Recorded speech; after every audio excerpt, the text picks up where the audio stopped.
بھی قرآن، مدرس ہے تو بھی قرآن، تاجر ہے تو بھی قرآن، قاری ہے تو بھی قرآن، شیخ القرآن تو بھی قرآن، محدث ہے تو بھی قرآن۔ قرآن کی عظمت کو دل میں رکھتے ہوئے ایسی غیرت کے ثبوت دو کہ میں آپ کو وہ پیغام دینا چاہتا ہوں جو پشاوری صاحب آپ سے وعدہ لینا چاہتے تھے کہ آج آئے ہو، وقت کو قیمتی بناؤ، ہزاروں خرچ کیے ہیں، سفر کر کے آئے ہو، وطن سے دور ہو، دھکے برداشت کیے، کھانا بے وقت ملا، یہاں پہ بیٹھے ہو، اپنے دل میں کچھ لے کے جاؤ، اور لے کے جانا یہ ہے کہ جہاں فتنے ہیں، جہاں بغاوت ہے، جہاں بدعت ہے، جہاں شرک ہے، وہاں رب سے یہ وعدہ کرو اور اکابر کی وہ دی ہوئی امانت وہ اپنے سینے میں اس طرح سے محفوظ کرنے کی کوشش کرو کہ اجڑ جاؤ، کھانا بدوش ہو جاؤ، دھکے کھاؤ،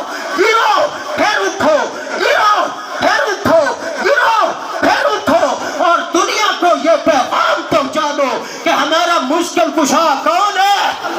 بول بول بول، مشکل کشا کون ہے؟ حاجت روا کون ہے؟ نفع کا مالک کون ہے؟ نقصان کا مالک کون ہے؟ بیٹے دینے والا کون ہے؟ بیٹیاں دینے والا کون ہے؟ بسانے والا کون ہے؟ بنسانے والا کون ہے؟ بارشیں برسانے والا کون ہے؟